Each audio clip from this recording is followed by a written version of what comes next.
किसी ने बड़े कमाल की बात कही है कि गुरूर में इंसान को इंसान नहीं दिखता, अपनी ही छत पर खड़े हो जाएं तो अपना मकान नहीं दिखता। हाय गाइस, मेरा नाम है आरजे कार्तिक। एक छोटी सी कहानी। ये कहानी एक जंगल की, जहां एक शाम में मौसम बदल चुका था, काली घटाएं छा चुकी थीं, मौसम डरावना हो चुका था, बिजलियां चमक रही थी और अचानक से एक बिजली गिरी और उस बिजली के गिरने की वजह से जंगल में आग लग गई। जानवर अपनी जान बचाने के लिए इधर से उधर भाग रहे थे। उन जानवरों में एक सुनहरे बालों वाली हिरनी भी थी जो भाग रही थी। समस्या ये थी कि हिरनी प्रेग्नेंट थी, दर्द में थी और बच्चों को जन्म देने वाली थी। लेकिन उस वक्त उसके सामने सबसे बड़ी समस्या थी, पहले खुद की जान बचानी थी, उसके बाद नन्हे नन्हे बच्चों को इस दुनिया में लाना था। हिरनी दौड़ती चली जा रही थी और जंगल के कोने में पहुंच गई जहां नदी थी। नदी किनारे पहुंचकर के हिरनी ने गहरी सांस ली, थोड़ा सा पानी पिया और हिरनी अब अपने लिए एक सुरक्षित स्थान ढूंढने लगी जहां जाकर के बच्चों को जन्म दे सके। अचानक से उसे लगा कि उसका पीछा कोई कर रहा है।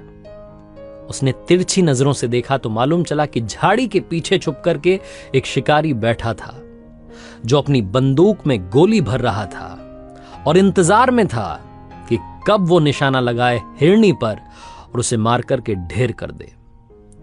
हिरनी को समझ नहीं आया कि क्या हो रहा है। जंगल में आग लगी हुई है, इस तरफ शिकारी आ गया है। हिरनी अपनी जान बचाने के लिए भागने के लिए तैयार हुई, डायरेक्शन बदलने ही वाली थी कि जैसे ही वो पलटी उसे दिखाई दिया एक खूंखार शेर। अब हिरनी के सामने चारों तरफ से समस्याएं थी।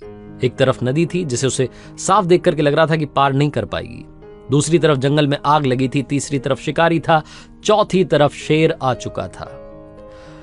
हिरनी के सामने संकट ही संकट था, कहीं से कोई मौका नहीं था कि वो अपनी जान बचा सके। हिरनी ने एक बार के लिए सोचा कि मरना तो है ही, तो क्यों ना शान से मरा जाए। हिरनी अब की बार शिकारी की तरफ फेस करके खड़ी हो गई, आंखें बंद कर ली, इंतजार में थी कि कब गोली चलेगी। इस सब के बीच में ऊपर वाले को धन्यवाद देने लगी इस जिंदगी के लिए। ऊपर वाले का शुक्रिया अदा करने लगी और बार बार कहने लगी कि मेरी जान बचा लीजिए, सब कुछ अब आपके हाथ में है, मेरे नन्हे नन्हे बच्चों को इस दुनिया में आने का मौका दीजिए, उन्हें दुनिया देखने का मौका दीजिए। वो कहते ना, चमत्कार होता है। जंगल में आग लगी हुई थी, अचानक से एक चिंगारी उछली और जाकर के शिकारी की आंख में लगी। शिकारी ने जैसे ही गोली चलाई, गोली तो चली लेकिन आंख में जब वो चिंगारी उछल के लगी तो वो निशाना भटक गया और गोली हिरनी की जगह जाकर के शेर को लगी।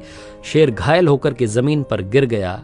शिकारी की आंख में आग उछल के पहुंची थी, चिंगारी उछल के पहुंची थी। अपनी आंख बचाता हुआ शिकारी वहां से भाग गया। शेर जमीन पर था, शिकारी भाग चुका था। अचानक से मौसम बदला, हल्की हल्की बूंदें आसमान से गिरने लगी, बारिश होने लगी, जंगल की आग धीरे धीरे बुझने लगी और हिरनी ने उस सुहावने मौसम में नन्हे नन्हे बच्चों को जन्म दे दिया। छोटी सी कहानी है लेकिन बहुत बड़ी बात सिखाती है। हम में से कई सारों के सामने ये हिरनी वाला सीन होता है। हम सब चारों तरफ से संकट से घिर जाते हैं, हमें समझ नहीं आता कि जिंदगी में अब क्या करें। हर तरफ हमारे सामने समस्या खड़ी होती है और दोस्तों हमेशा याद रखना, जिंदगी है तो समस्याएं तो आएंगी। अमीर से अमीर आदमी को भी समस्याओं का सामना करना पड़ता है, बड़ी बड़ी समस्याओं का सामना करना पड़ता है। लेकिन जब चारों तरफ से प्रॉब्लम्स आ जाएं तो क्या करें?